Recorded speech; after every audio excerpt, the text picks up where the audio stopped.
Olá, feliz sábado para você, meu amigo, minha amiga, que está nos assistindo agora.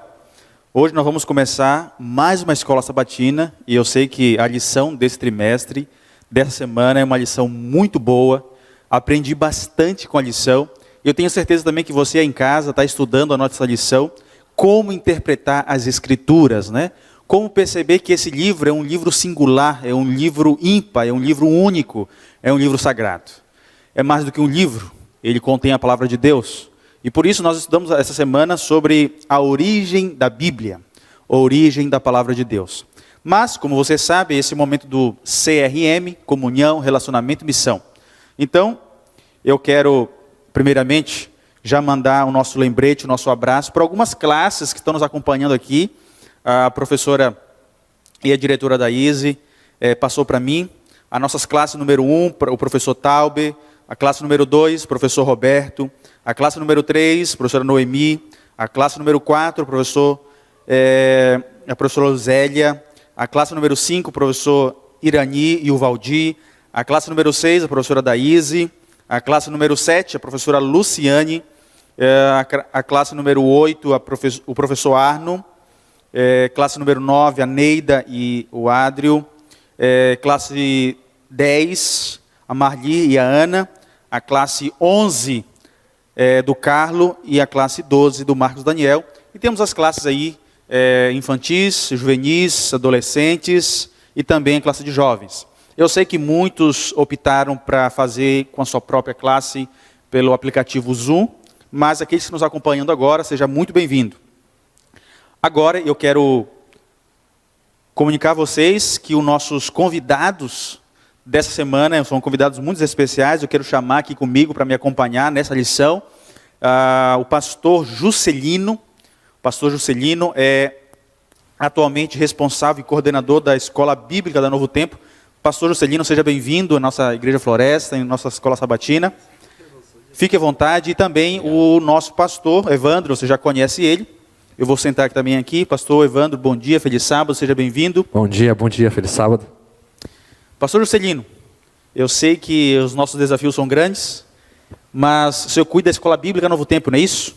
Exatamente. Bom dia a todos que nos assistem. Bom dia, pastor Isaías, pastor Evandro.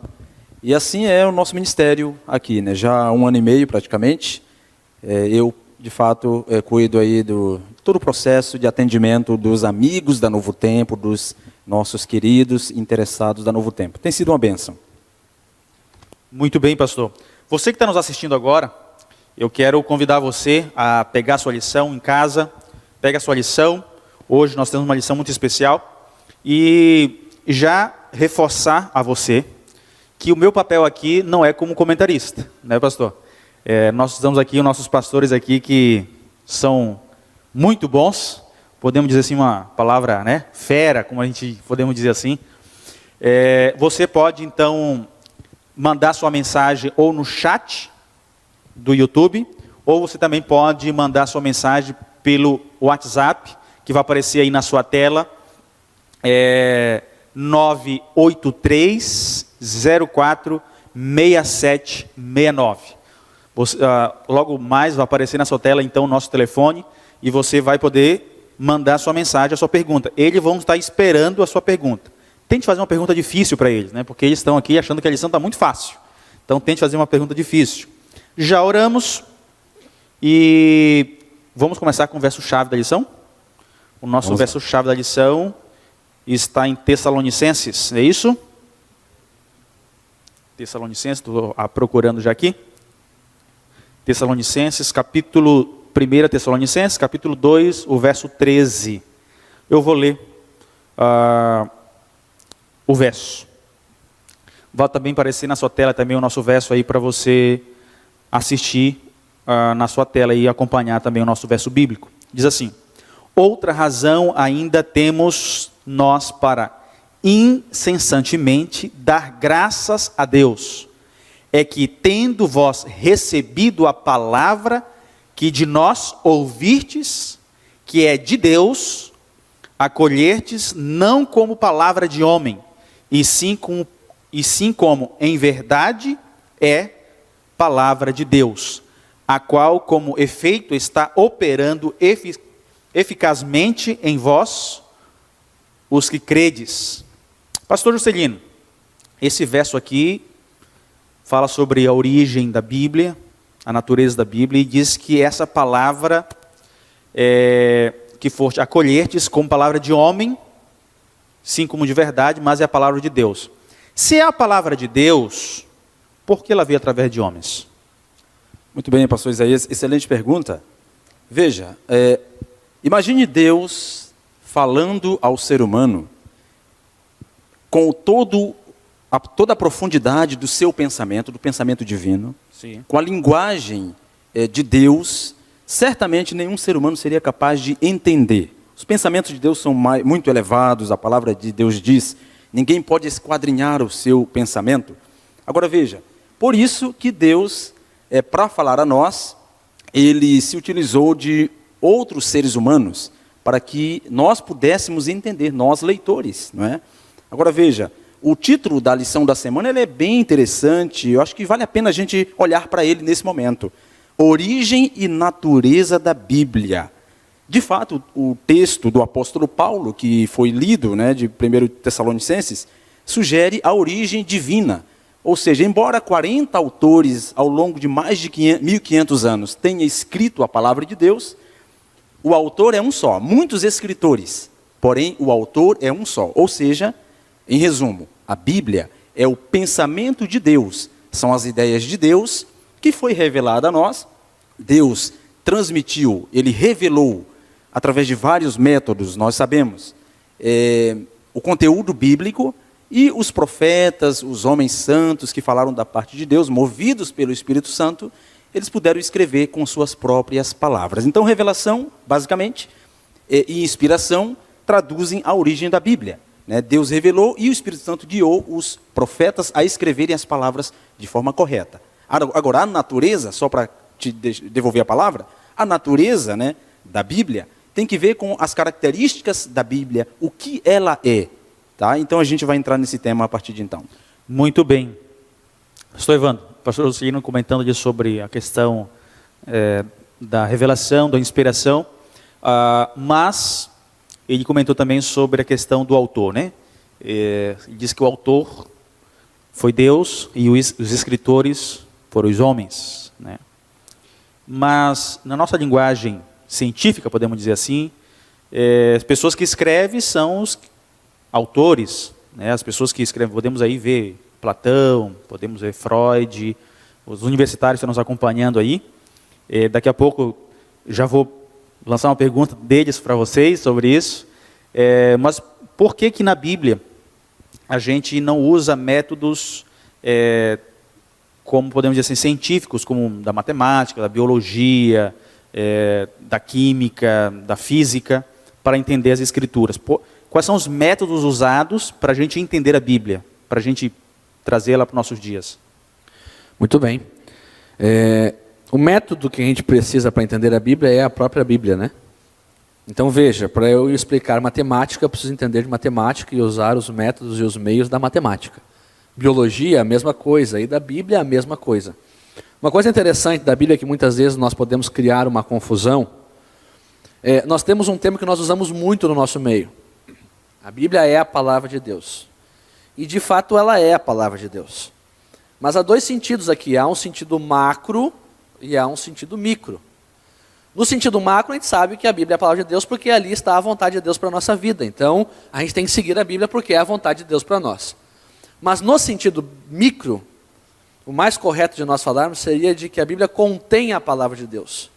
Porque por mais que a vontade seja divina e a mensagem seja divina, ela foi escrita por homens. Por que é importante nós entendermos isso? Há muitas pessoas que acham que na Bíblia não podem conter erros. E algumas pessoas creem na inerrância da Bíblia. Nós não cremos na inerrância. Por quê?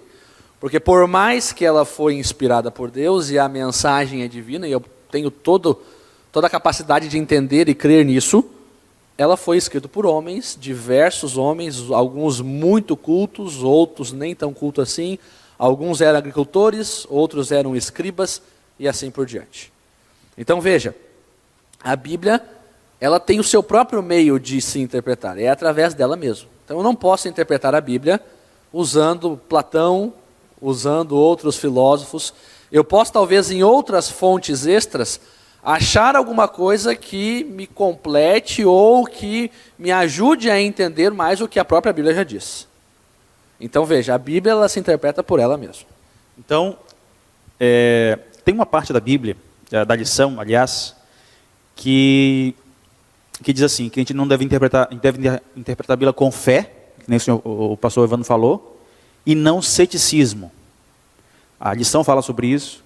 Eu queria que você talvez complementasse a fala dele, mas o que seria fé, pastor, e o que seria ceticismo? Qual a diferença de fé e ceticismo?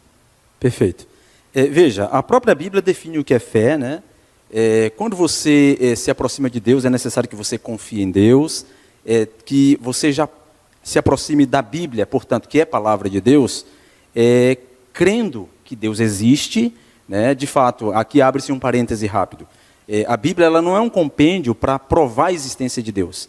Ela é a revelação de Deus. Deus se declara, Deus se apresenta. Aliás, depois, na plenitude do tempo, o próprio Deus veio e se revelou de forma plena, quando, através de Cristo, houve a encarnação, né? A divindade se encarnou. Agora veja, então, a fé, portanto, é crer, é partir do pressuposto da existência de Deus, tá? Vemos a existência de Deus e percebemos pela natureza, né? Ou seja, existe também em nós a indicação da existência de Deus, o próprio senso de moralidade, né? Todo ser humano tem, o senso de que existe o bem e o mal, etc. Agora veja, a fé, portanto, é crer no invisível, não crer no absurdo ou naquilo que de repente os sentimentos indicam. Não, fé não é sentimentalismo. Nós cremos baseado nas evidências que Deus apresentou ao longo da história. Portanto, a Bíblia, aí entra no aspecto da natureza da Bíblia. A Bíblia mostra a revelação de Deus, ela é a revelação de Deus ao longo do tempo, Deus agindo ao longo da história, Deus mudando o rumo da história. Aí você entra em profecias bíblicas, por exemplo, que Deus anunciando e fazendo cumprir à risca tudo o que ele anunciou são evidências. A transformação que Deus opera na vida das pessoas são evidências. Então a nossa fé não é cega, né? O ceticismo, então é diferente. Você se aproxima já com um pressuposto filosófico. Qual? Eu tenho que duvidar. E eu tenho que olhar para a Bíblia, excluindo o aspecto sobrenatural. Eu recebi uma ligação há 2 semanas de alguém que é o líder espiritual em algum lugar desse país. Ele ligou para mim, de algum lugar desse país, falando, olha, como eu posso acreditar que, por exemplo, o sábado, que a Bíblia apresenta, é um dia literal mesmo? Será que é o 7º dia mesmo? Ou eu posso tornar o domingo, a segunda ou a terça, o meu sábado, desde que eu descanse, tenha um momento sabático com Deus? Eu dizia para ele, olha, a Bíblia, ela mesma, define o dia sagrado e mostra que Deus se relaciona com o ser humano no tempo e no espaço. Tá? Então você não pode se esquecer que, embora a Bíblia tenha sido, dizia para ele, né, entregue por Deus a seres humanos em um contexto cultural, né, em uma época específica, histórica, ela, apesar disso, ela é um discurso divino que vale para todos os tempos. Assim como a vinda de Cristo é situada no tempo, né, aqui, lá no 1º século, mas ele continua sendo o Redentor universal, ele continua válido para nós, assim a Bíblia o é. Tá bom? Então, eu gostaria de finalizar esse comentário, analisando a pergunta, fazendo uma outra pergunta em cima, para a reflexão do nosso telespectador também. Se a Bíblia é uma só, e o método de interpretação, como o pastor Evandro colocou muito bem, é ela mesma, o método seguro para interpretar, é ela mesma, né? É você buscar na Bíblia a compreensão do que ela mesma diz, e das doutrinas. Por que existem tantas religiões? Por que existem tantas interpretações diferentes em torno da mesma Bíblia? Resumidamente, você tem o seguinte, desde Santo Agostinho, passando por Martinho Lutero, Calvino, João Calvino, Armínio, Schleiermacher, são grandes nomes da teologia, nomes de grandes intérpretes que ao longo dos séculos na história do cristianismo interpretaram a Bíblia e, a partir daí, das suas interpretações, surgiram várias denominações cristãs. Todos eles usaram o pressuposto de que existem múltiplas fontes para a interpretação da Bíblia e entendimento do pensamento de Deus. Quais são elas? A tradição, a filosofia, a experiência humana e a Bíblia. No entanto, a palavra de Deus afirma que só ela é inspirada por Deus e que é toda a Escritura inspirada, só a Escritura é inspirada e primeiro a Bíblia, como sendo ela a revelação, é o discurso, o único discurso revelado por Deus que deve nos orientar na análise de qualquer outra explicação da realidade, seja da filosofia, seja da ciência. Espero que tenha sido claro. Muito bem. Foi muito claro, eu acho que é muito válido a questão da pessoa não ir à Bíblia com dúvidas, né? Ser uma pessoa cética, já ir com o pressuposto que é algo divino, né? Tem uma internauta que está perguntando para a gente, pastor, se a fé é algo fundamental para a nossa crença religiosa hoje em Deus, como nós podemos obter fé no dia a dia, no nosso dia a dia? A Bíblia nos ensina que a fé não é algo que nós produzimos de forma natural. E há um texto muito importante que diz assim, que a fé vem pelo ouvir a palavra e em praticar essa palavra. Então veja, como que eu produzo, se não é algo natural, que eu acordo hoje eu acordei com bastante fé. Hoje eu vou fazer alguma coisa para que a minha fé aumente. Se não é algo natural, como que eu posso ter mais fé? E aí então a Bíblia nos ensina que o meio pelo qual eu tenho mais fé é quando eu estou em contato com a palavra de Deus. Então quanto mais eu ouvir da palavra de Deus, quanto mais eu ler a palavra de Deus, quanto mais eu experimentar isso na minha vida, mais fé eu vou produzir em minha vida. E é interessante, que o pastor Juscelino falou muito bem aqui, mas há uma confusão muito grande no nosso meio hoje. Na verdade é muito fácil você distinguir fé de ceticismo. Um crê, o outro não crê. Mas há uma confusão nossa entre fé e fideísmo. A gente acha que fé é crer sem motivos, sem razão, sem eu ter um norte. Mas na verdade esse é o conceito de fideísmo, né? Quando eu creio em alguma coisa de forma cega, como o pastor Juscelino falou, quando eu faço simplesmente porque o meu pastor disse para eu fazer, o meu líder religioso disse para eu fazer, e eu não tenho motivos de Deus na Bíblia para isso, eu não estou exercendo fé, na verdade isso é fideísmo. Eu separei aqui dois aspectos importantes da fé. O primeiro dele é que a fé crê com razão. Então veja, eu creio em Deus não simplesmente porque a Bíblia diz de Deus, mas porque esse Deus ele se manifestou através da história e mais do que isso, esse Deus se manifestou através da minha vida. Eu já tive experiências com esse Deus. E quando Deus diz para mim fazer algo, e eu faço, eu experimento essa vontade e eu vejo as bênçãos em minha vida. Então eu tenho motivos. A gente tem na Bíblia a história de Raabe, né?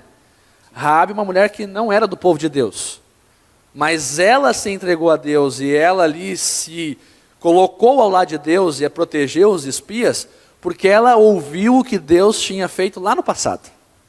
Então veja, as ações de Deus no passado produziram fé em uma mulher que não cria em Deus.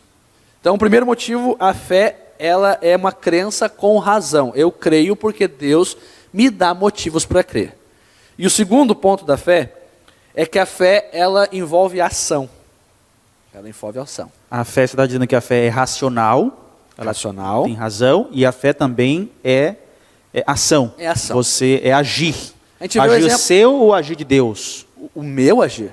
O agir de Deus já está provado na história. É o meu agir. A gente vê, por exemplo, Abraão. Abraão é conhecido como o pai da fé. Abraão não é conhecido como o pai da fé porque simplesmente Deus disse para ele sair da sua terra e ir para outro lugar e ele acreditou nisso. Mas foi porque ele acreditou na palavra de Deus e o que ele fez? Largou tudo, deixou tudo para trás e foi para uma terra onde ele não conhecia, por um caminho totalmente desconhecido para ele e para sua família. Mais tarde, Deus mandou ele matar o filho da promessa, Isaque. Abraão não é o pai da fé porque ele falou assim, ok, Senhor, eu creio na sua promessa, muito bem, e ficou em casa sentado esperando as coisas acontecerem. Ele pegou seu filho, com muita dor no coração, levou em cima do monte, e estava disposto a matar o filho que tanto amava, porque Deus havia mandado. Então veja, fé é eu crer com razão, fé é racional, e acima de tudo, fé é ação. Se eu digo que eu apenas creio, mas eu não sigo o que Deus está falando, eu não vivo o que Deus está falando, a gente percebe que a fé é vazia, ou talvez não é fé. Muito bem. Olha só, você que está nos assistindo agora, nosso internauta, muito obrigado pelos elogios que estão nos recebendo aqui, pastor, um feliz sábado, pessoas de São Paulo que estão nos assistindo, pessoas do Espírito Santo também, um povo capixaba. Seja bem-vindo também. Agora nós temos, eu vou colocar na sua tela para você acompanhar também para a gente, os nossos 4 tópicos da nossa lição. Pode passar? Você vai ter ali na nosso slide. Muito bem, fé e não ceticismo. Agora nós vamos para o ato da revelação. A revelação, terceiro ponto, a inspiração e depois a escrita, que foi os maçoretas, né? Eu não sei, num colégio, pastor, quem de vocês dois era mais maçoreta, assim, de interpretação, de pegar o texto original e interpretar para o português? Era difícil, para mim, pelo menos, era difícil, não sei para vocês, na época de vocês. É sempre um desafio para todos nós, né? Né? Eu voto no Juscelino. Eu voto no... Tá bom. Eu sei que é muito complicado mesmo, passava noites em claros para fazer a interpretação. Mas a questão da revelação, pastor, vou começar aqui com o pastor Juscelino. A questão da revelação, a gente tem o ato de Deus revelar aos profetas.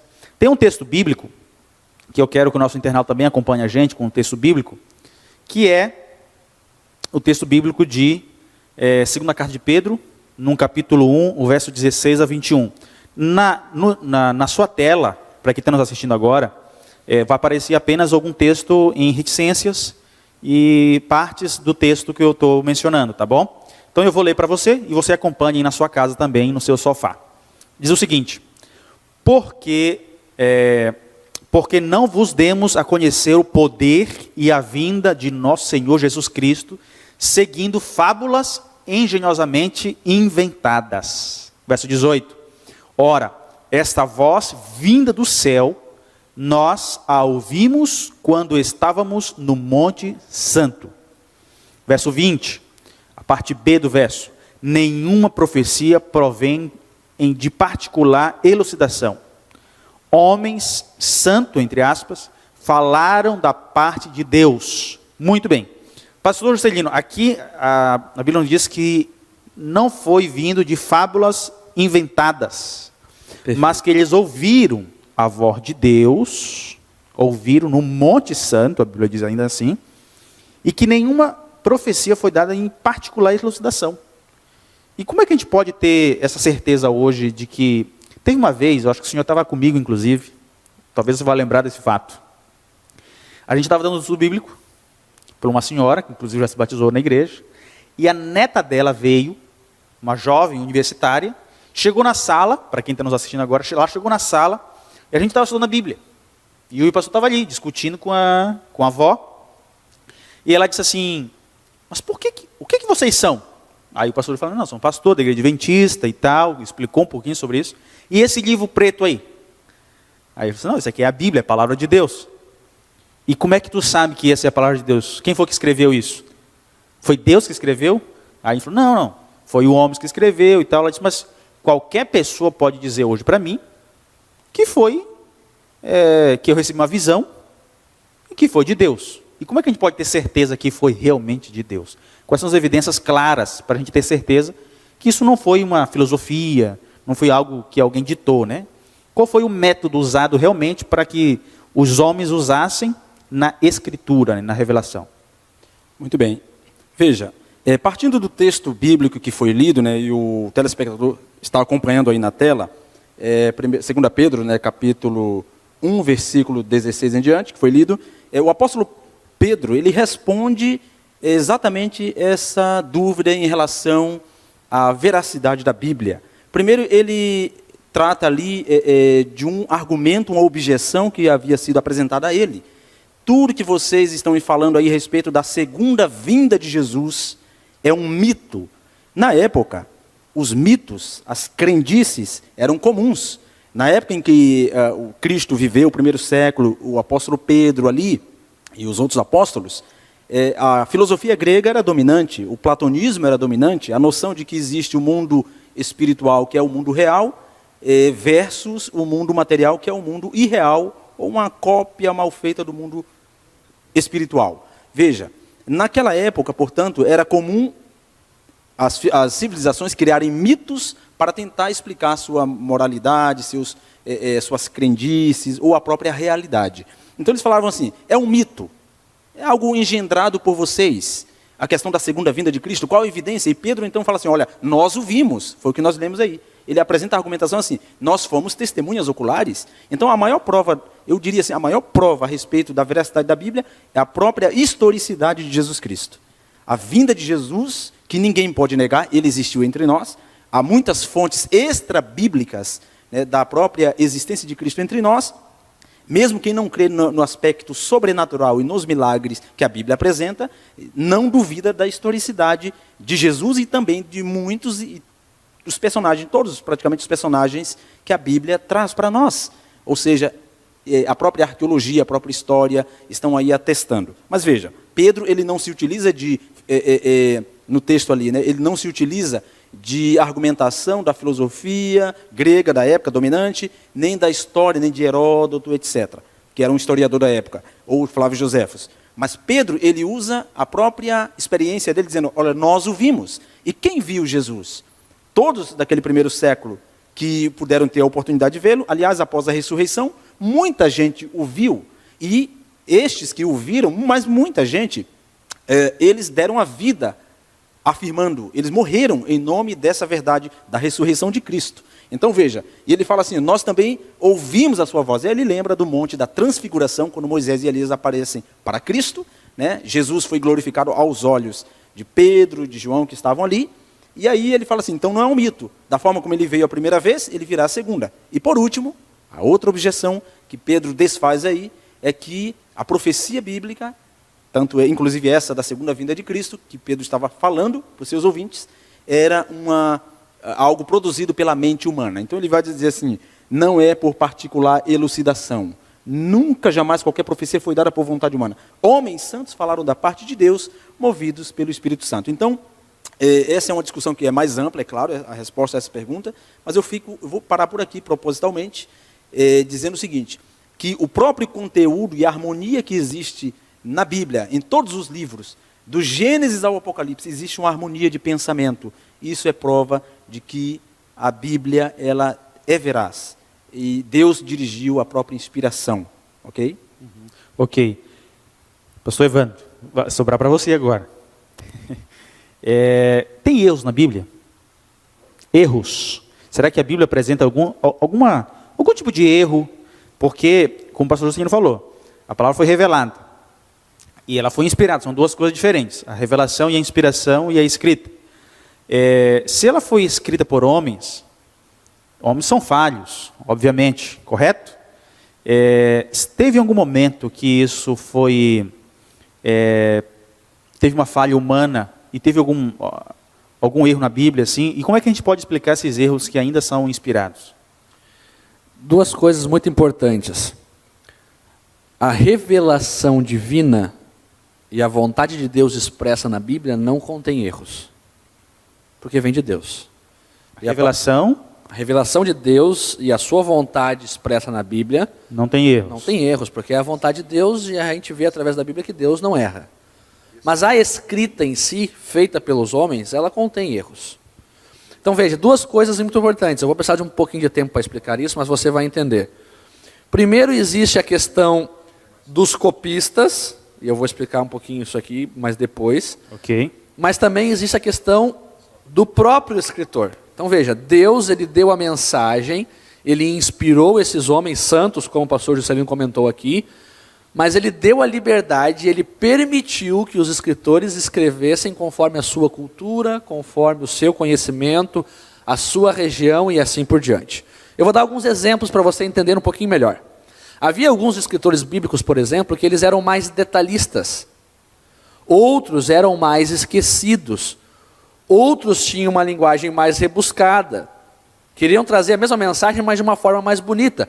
Outros já eram muito simples. Eu vou dar alguns exemplos de algumas coisas que a gente vê diferentes lá na Bíblia, que faz parte desse processo. Lá em Mateus capítulo 27, o verso 38 e 44, nós vemos ali o cenário de Jesus na cruz com os dois ladrões.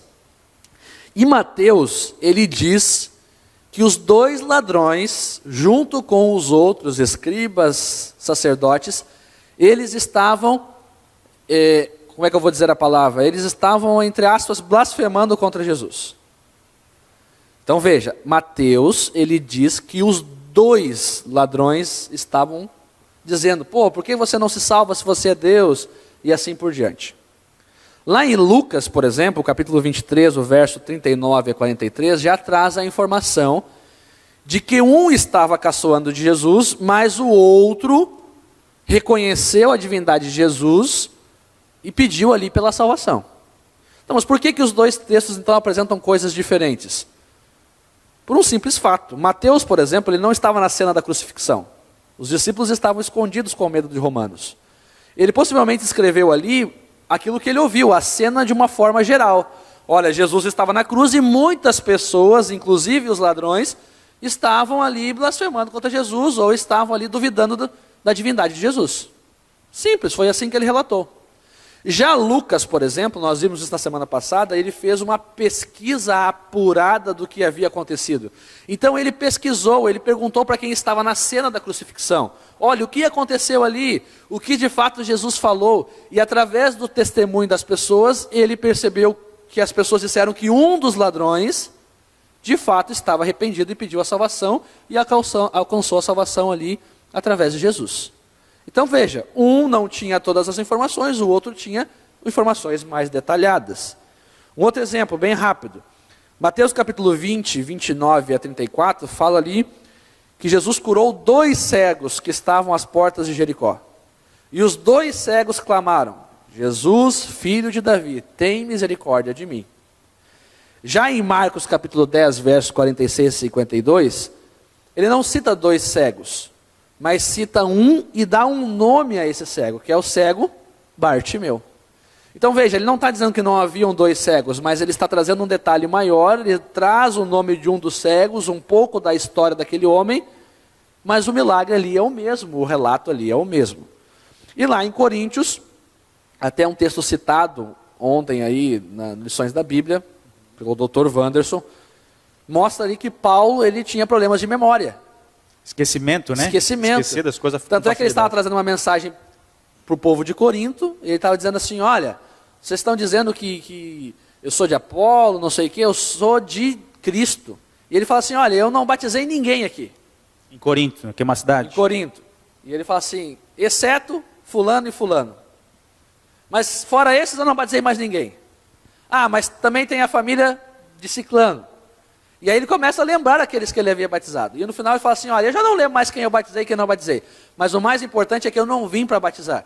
Eu vim para pregar a palavra de Deus. Então Paulo está demonstrando ali que ele era uma pessoa esquecida. Ele já nem lembrava mais quanto eles tinham batizado naquela cidade. Então veja, esse é o primeiro ponto. E o segundo ponto é que a Bíblia original, que nós chamamos de autógrafos, elas não existem mais. O escrito original. O que nós temos hoje são cópias, e aqui vai um ponto muito importante, cópias bem feitas. Por quê? Porque os copistas da época, e aí depois o pastor Juscelino pode complementar aqui também, os maçoretas eram um dos grupos, haviam outros, mas o maçoreta se destacou porque eles eram os mais fiéis, eles se dedicavam muito em copiar a Bíblia exatamente da forma que tinha que ser copiada. Então a gente tem também um dos maçoretas, que podemos dizer assim, que copiou o primeiro que teve aí a tradução para português, foi João Ferreira de Almeida, né? Que nós temos aí a Bíblia hoje no português, correto? João Ferreira de Almeida, no caso, foi um tradutor, né? Tradutor, exatamente. Isso, português. Só para a gente ter essa diferença, o tradutor e... os maçoretas eram copistas. O maçoretas. Então qual que era o papel deles? Copiar a Bíblia, fazer mais cópias. Não tinha imprensa naquela época. E eles começaram aí as suas atividades por volta do ano 500 depois de Cristo, e eles foram então até a invenção da imprensa lá mais tarde, cerca de 1000 anos depois, por Gutenberg, né? Então veja, esses copistas, eles tinham o papel de copiar a palavra de Deus. Os maçoretas eram os melhores, mas haviam outros grupos, e nem todos os copistas eram tão bons quanto os maçoretas. E aí alguns poderiam, na escrita, na cópia, errar em algum ponto. Então veja, eu separei aqui, isso nós chamamos de variantes, tá bom? Todo o texto que nós encontramos na Bíblia, que ele está ali entre, não sei, colchetes aquilo ali, né? Ele é um texto variante, ele é um texto que apareceu posteriormente. Então veja, poderiam haver 5 principais erros de variantes. Essas variantes que o senhor falou, que tem textos bíblicos que tem dentro de colchetes. Entre colchetes. Esse é um complemento do tradutor. Exato. E Do copista. Do copista. Do copista. Ok. Ok? Então, só para não fazer confusão, né? Teve alguns alunos, inclusive na sala de aula, que falaram assim, pastor, então por que o copista colocou um colchete ali? Isso quer dizer que não foi inspirado, pastor? Será que Deus, o Espírito Santo não usou esse copista para colocar aquele complemento?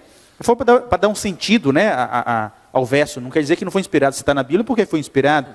Deus usou de alguma forma, porque esses copistas, esses maçoretas, a história apresenta de que eles realmente tinham uma fidelidade, um compromisso, uma responsabilidade diante da Bíblia para trazer para nós hoje. Primeiro ponto é que esses erros eles não trazem descrédito à Bíblia e à nossa fé. Nenhum deles. Nenhum desses erros que existem, essas variantes, são detalhes, não são coisas assim que vão nos fazer duvidar de Deus e não seguir as doutrinas bíblicas. Até porque as doutrinas bíblicas não são baseadas em apenas um texto, mas em uma série de textos. Mas veja, 5 eram principais os erros. Primeiro deles, problema de visão de um copista. Então ele estava ali copiando o texto bíblico, mas ele já estava talvez idoso, com problema de visão, e às vezes ali copiava, confundia algumas palavras e algumas letras. É o primeiro erro que poderia acontecer. Segundo erro, o descuido do copista ao copiar. Veja, era um trabalho muito cansativo, muito intenso. Às vezes ele podia estar cansado ali e no copiar ele podia ou pular uma linha, ou às vezes repetir uma linha. Era um erro também que podia acontecer e que a gente vê aí nas cópias. Terceiro erro, erro de ditado. Então veja, às vezes havia uma pessoa ditando o texto e vários copistas copiando ao mesmo tempo. E pode ser que um deles escutou alguma coisa, uma palavra que achava que era uma palavra e colocou uma outra palavra ali. Então veja, um erro de ditado. Quarto, erros de memória. O copista ele olhou no manuscrito que estava escrito, mas na hora que ele foi escrever, ele esqueceu de algum detalhe, de alguma coisa. E quinto e último, erros de ignorância. Veja, todo copista, no final da transmissão ali, de escrever o texto, ele escrevia um comentário no rodapé ali, ele escrevia na margem algumas informações importantes.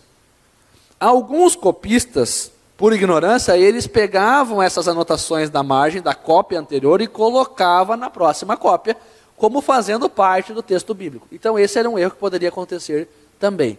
Então veja, todos erros de escrita, erros que são detalhes. Nenhum desses erros nos fazem, repito, ter descrédito na Bíblia e sendo ela a palavra de Deus, a vontade de Deus para a nossa vida. Muito bem, pastor. Explicou muito bem sobre a questão. Eu não quero ressaltar aqui a questão de erro escrita da Bíblia, até porque as Bíblias são iguais. A Bíblia católica, a Bíblia luterana, presbiteriana, a Bíblia evangélica são iguais. E na lição passada nós falamos que existem esses 7 livros a mais na Igreja Católica que surgiram após o cano bíblico. Isso aí já está claro para nós. Mas isso não faz interferência nenhuma em nossa doutrina, em nossa perspectiva, em nossa interpretação bíblica. E o pastor Evandro falou sobre a questão desses pequenos erros humanos de escrita, né, de cópias. Agora tem um detalhe que uma vez eu estava numa cidade e uma jovem falou para mim assim, Deus é um Deus machista. Por quê? Porque ele foi muito duro no Antigo Testamento. E a gente vê que no povo de Israel, no povo do Egito, quando Moisés estava ali com o povo, Moisés chegou a dizer assim para o povo que as mulheres, quando estava em períodos menstruais, elas deveriam se retirar do acampamento, do arraial, e ficar retirada ali, e nenhum homem poderia estar com ela, porque estaria sujo. Olha, a Bíblia traz essa expressão, sujo, impuro, impureza, né? E a pessoa diz assim, não, então, por que os homens não poderiam se misturar com as mulheres? Porque os homens são melhores que as mulheres? Olha a visão da pessoa, né? Mas não, Deus queria proteger as mulheres, né? Até porque naquela época, na cultura egípcia, na ignorância deles, eles não realmente, não tinham respeito pela mulher. Então Deus utilizou da linguagem humana, podemos dizer, do sotaque deles, para dizer assim, olha, se você possuir essa mulher, também você vai ficar mais impuro ainda. Aí ele falou, não, eu também não quero ficar impuro, então eu vou ficar de longe. Então Deus protegia. Só que para chegar a esse tipo de linguagem, Deus precisou entrar na história, na cultura deles. Muito bem, tem muitas pessoas nos assistindo agora, Tem pessoas aí do Pará, minha família está assistindo lá, um abraço para vocês. Tem pessoas do Espírito Santo, dona Elzira. Tem alguns nossos amigos aqui da igreja. Eu mencionei aqui o nome de cada classe no começo. Então, se você tem uma pergunta, pode mandar o WhatsApp no número que está aparecendo na sua tela aqui em cima. Você pode mandar ali o WhatsApp para a gente, uma pergunta para os nossos amigos.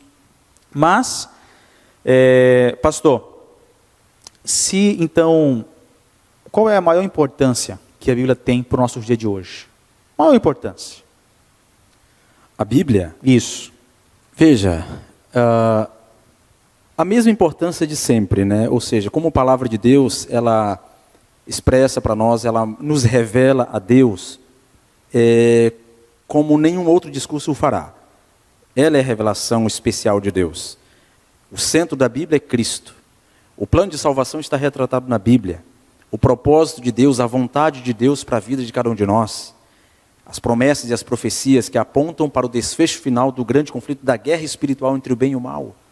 Então, tudo que ela traz, a revelação bíblica, ela continua tendo a mesma importância para o nosso tempo, porque só ela, inclusive, é capaz de transformar o coração do ser humano. Ou seja, quando nós estudamos a Bíblia, com oração, com dedicação, crendo que Deus pode operar em nossa vida, Ele realiza um milagre em nós. Jesus disse na última oração que Ele fez lá em São João capítulo 17, que Deus nos santifica. Ele falou, Pai, santifica-os na palavra, na verdade, a Tua palavra é a verdade. Né? Eu gostaria apenas de pontuar rapidamente que nós não cremos de fato na inspiração verbal, né? Que Deus ditou, embora algumas partes da Bíblia tenha isso. Nós não cremos na inspiração do pensamento, que Deus inspirou apenas o pensamento e as palavras são de ser humano e ponto final, o ser humano escolheu a seu bel prazer as expressões para escrever. Não, nós cremos de fato na inspiração plenária, ou seja, total, em que Deus deu visões, sonhos, impressões ao revelar para os profetas.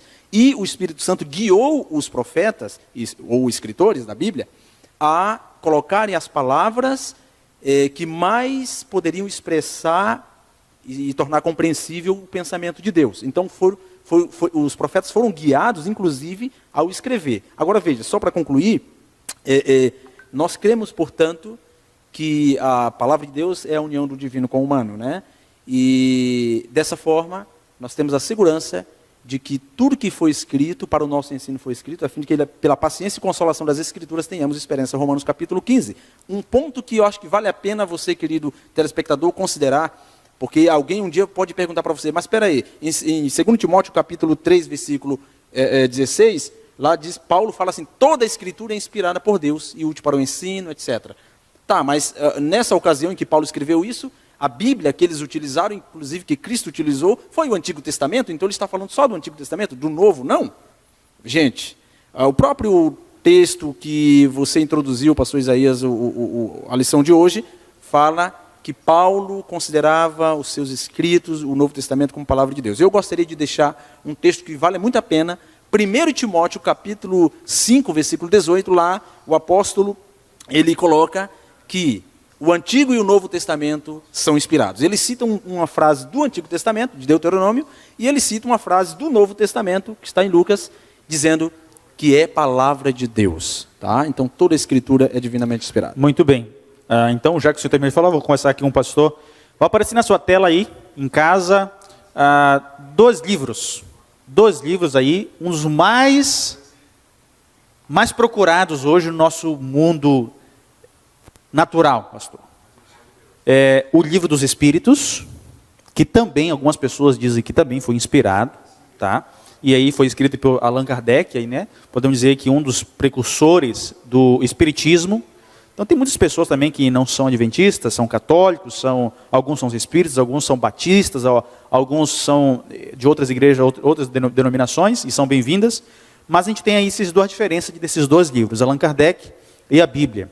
Allan Kardec, ele teve aí seus escritos de 1804 a 1869, tendo aí os seus escritos 163 anos na sua história. E aí temos a Bíblia, um período escrito por 1500 anos de escrita. Pastor, como é que nós podemos ter certeza dessa diferença dos escritos de Allan Kardec para a Bíblia? Quais são as diferenças delas? O ponto mais forte que a gente pode ver a Bíblia como sendo base de fé e regra é quando nós experimentamos passar tempo com ela. Eu nunca li em qualquer outro livro, já li alguns, mas nunca li qualquer outro livro que ao ler ele tinha a capacidade de transformar a minha vida. Então veja, por que Deus chegou para Moisés lá em Êxodo e falou assim: Moisés, escreve o que eu estou te dizendo? Por que não era apenas para Moisés dizer para o povo a vontade de Deus e pronto, o povo ensinaria para os seus filhos e os filhos para os filhos e assim por diante? Mas Deus tinha a preocupação de que nada se perdesse. Ele falou assim: ó, escreve, porque a mensagem que eu estou trazendo para você não é apenas para o seu tempo, não é para o povo apenas nesse momento, mas a mensagem é para o meu povo durante todo o período da história desse mundo. E quando a gente lê a Bíblia, a gente começa a aprender cada vez mais, e a gente começa a viver aquilo que Deus está nos ensinando, nós somos de fato transformados. O único livro que eu vi as pessoas lerem e serem transformadas é a Bíblia. O único livro que eu vi o bêbado ler e deixar de beber. O assassino ler, deixar de matar. O adúltero ler, deixar de trair. Porque ela tem essa capacidade não apenas porque existem nelas palavras e letras escritas por homens, mas porque ela revela para nós quem Deus é e a vontade desse Deus na nossa vida. Amém. Muito bem. Eu sei que nós estamos chegando ao final da nossa Escola Sabatina, da nossa discussão, da lição. Obrigado pelas perguntas e as participações de vocês. Obrigado pelos comentários, pelos feliçados, pela mensagem que você compartilhou com a gente. Eu quero terminar com uma história, uma parábola que Jesus contou, a parábola do semeador, pastor. Ele disse que ele saiu para semear e algumas sementes, e uma parte dessa semente caiu na beira do caminho, né? E na beira do caminho, a Bíblia diz que essa semente que caiu na beira do caminho era uma terra dura, né? Para quem sabe, quem mora no interior, sabe que caminho é uma terra dura.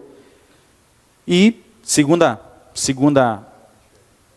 semente caiu na beira, entre as pedras, né? E não havendo solo suficiente, aquilo ali, o sol veio e queimou, e não teve raiz para que ela desse fruto. Uma outra parte caiu na beira dos espinhos, e depois a última parte em terra boa. A palavra de Deus é assim, meu amigo. Tem vezes que essa terra, ela é dura, alguns corações endurecidos. Outros já aceitaram essa mensagem, já abriram seu coração para a palavra de Deus, mas estão sufocados com os espinhos e as circunstâncias da vida. E outros estão aí sem raízes profundas da palavra de Deus. Eu não sei qual semente está no seu coração, mas eu espero que tanto a mim, quanto do pastor Juscelino, do pastor Evandro, da nossa igreja, seja que a palavra de Deus esteja em terra fértil, em terra que dê muitos frutos, terra que tem boas ações, terra de solidariedade, terra de amor, terra de compaixão, terra de abraço, terra de fraternidade. E essa é a palavra que Deus nos dá hoje, que essa palavra possa mudar a minha e a sua vida. Obrigado, pastor, pela participação, obrigado também, pastor, pelo nosso pastor jovem aqui, nossos jovens aqui estão agradecendo, algumas pessoas, nossos universitários. Muito obrigado pela sua participação também. E agora fique com o restante da nossa programação. Um feliz sábado para você. Vamos fazer uma oração? Vamos fazer uma oração. Pastor, pode orar para a gente? Vamos lá. Só 10 segundos. Só uma indicação de livro para quem quiser ler em casa, não sei se dá para enxergar daqui. Mas esse livro é muito bom, de um pastor que foi pastor aqui da Igreja da Floresta, pastor Dr. Emilson dos Reis, Introdução Geral à Bíblia. Aqui fala muito sobre de como a Bíblia foi escrita, transmissão do texto e assim por diante. Você encontra na internet, está com uma nova roupagem, mas um ótimo livro aí para a sua leitura. Tá bom? Vamos orar? Querido bom Deus e Pai, te agradecemos, Senhor, mais uma vez, por termos a oportunidade de estudar um tema como esse, e entendemos cada vez mais de que o Senhor se revelou a nós através da Bíblia, através da pessoa de Cristo, para que assim pudéssemos aprender cada vez mais a viver em um mundo de pecado, a buscarmos cada vez mais a Ti, para assim então alcançarmos a salvação. Continue conosco, continue com essa programação, é o que pedimos e oramos em nome de Jesus. Amém. Amém. Muito obrigado a todos um feliz sábado.